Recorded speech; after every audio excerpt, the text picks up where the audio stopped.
what's happening? How are you guys? Good. We're back. We're back stronger than ever. Yes.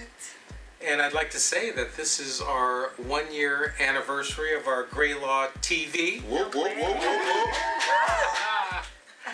And we're doing well by the help of our esteemed producer, Tatiana. Can you come and just say hi, Tatiana, so we can see you behind the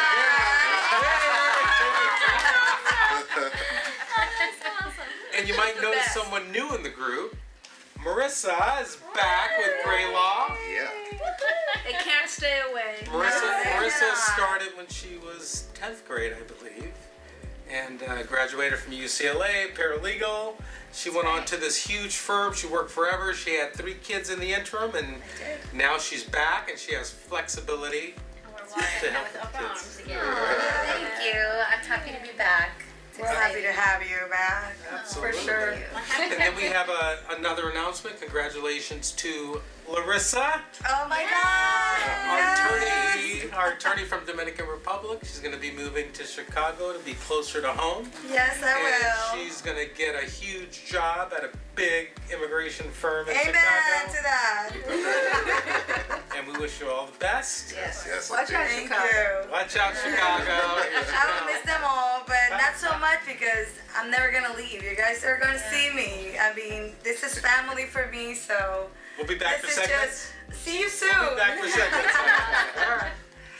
So, what do you guys want to talk about today? Let's talk about some marriage stuff. Maybe I-751 Alright, here we go. petition. So, I-751 is the second marriage application where you have your conditional green card for 2 years, and now's the big time where you need to remove that condition. And it's the important time you need to remove that condition. Right. So, if your marriage Courtney, is- what are the requirements on Well- that? Yeah. First, if your marriage is less than 2 years old, and we've talked about this on another GrayLaw TV episode, so folks go and check that out. But if your marriage is less than 2 years old at the time you file for the green card, they're going to give you a conditional green card because they're going to assume that your marriage is fraud. So at a certain point, you have to have the conditions removed.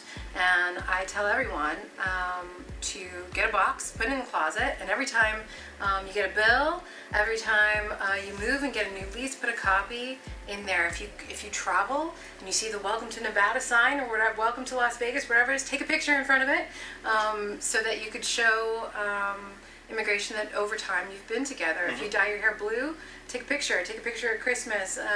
They want to see that it's a real marriage, which of course it is, or you wouldn't have applied. And you just collect things along the way so that we could submit, basically a novel when it comes time, and show these guys that you're really married, and they'll give you your permanent green card for 10 years. So you're saying then the first green card, which is good for 2 years, is not absolute, correct? Correct. I mean, you get all the rights So- and privileges, Right. right? You can travel. You can work. You can work. You can do everything, but at the end of 90 days prior to the 2-year mark, Right. you need to file to remove those conditions. Correct? And just to be very clear, so at the first interview, if your marriage is less than 2 years, then they're going to give you a conditional 2-year green card. Right. At the end of the 2 years, you have to file application number 2, the I-751. Right. Now that's what we're talking about today. Right. So, So if you're close to the 2-year mark, when you file the first one, Mhm. maybe you want to wait. So you don't have to Yeah. go through this process at all. because what'll happen if you wait? What'll happen if you get the 10-year? You get the Right? permanent green card. Okay. So you don't have to go Alright. through. Well, explain to me why you're saying permanent 10-year. Those mean two different things to me. Oh, okay. So the permanent green card is granted for 10 years. During that time, you can renew after that. But during that time, you'll probably have the opportunity to file for your citizenship anyway. You won't have Become to a naturalized. Yeah, the Okay. actual green card itself is like a driver's license. You have to renew it. Renew it. Okay. You It's know, take a new permanent, picture. It's permanent, but you have to renew renewable it. at Right. 10 years. The 2-year Got it. one can expire, and there's some chance that you won't be able to renew if you can't prove to them that your marriage is valid and legitimate at that point.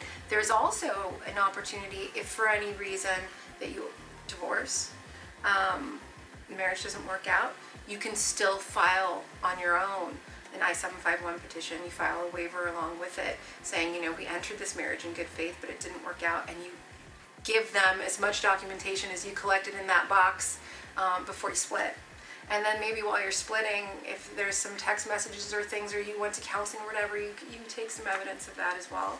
To show, look, we tried to work it out, or look, we were really fighting, we were really trying to. So yeah, we'll talk about. You don't want them so much in your business, but you want to let them know what. So Larissa and Lloyd, tell me what types of documentation are they looking for when you're filing this I-751? Well, they want to know that you're really married. They call it good faith marriage, right? So that's what they want you to prove. And what they want to see is joint documents that shows that you've not only celebrated your marriage, but you're also sharing anything else like your financials, which is really important. So they want to see that you've jointly filed your taxes. So you file the taxes and both of you are listed in them. They want to see if you had joint bank accounts, if you had kids, of course, that's huge because that's the real evidence of a good faith marriage. And like you said, if you have a picture of you vacationing, something as simple as showing that you were both traveling together for a vacation, it is helpful. Every single detail counts. And that's something that you have to think about when you're a foreigner and you're getting married with a U.S. citizen. And you love each other and love is great, but at the same time, you need to be able to get your things in order for your immigration case. So save all those documents. Make a separate file for those. Every single time you get a bill from, your cable, your power, and your water, save them because eventually, if you do the 2-year removal of condition I-751, those will be really helpful to show that your marriage is real and you guys are truly together, because this information is going to both of you under both of your names, and still enjoy your love. However, make sure you have those documents with you. I just want to say, when you're gathering this evidence in the box, don't put the kids in the box. No. Do that. And Lloyd, what's the hardest part about putting these applications together that you find in your experience? The hardest part about putting them together, I would say, is that people don't really know to keep track of all these documents and hold on to them, or they'll have a very minimal amount, in which case they have to kind of get creative. I know a big thing is some things aren't available, so you would have to get a letter or certification from the agency who issues it saying that it's not available. We tried. Another big thing Larissa didn't mention was people who know you writing letters on your behalf, because those are big deals. How are you married to this person and never met their mother? Letters from parents. Yeah. Right, parents, family members primarily. Clergy. Yeah, those are the hardest part is just when people are lacking documents, how try to find creative ways to show that, look, we were still together. Magazine subscriptions that have both names on them, pieces of mail that you wouldn't even think, or a car registration that's addressed here and your car is addressed here. I've Things used like that. Valentine's Day cards, Christmas cards, Right. things that you've written each other, things that people have written you.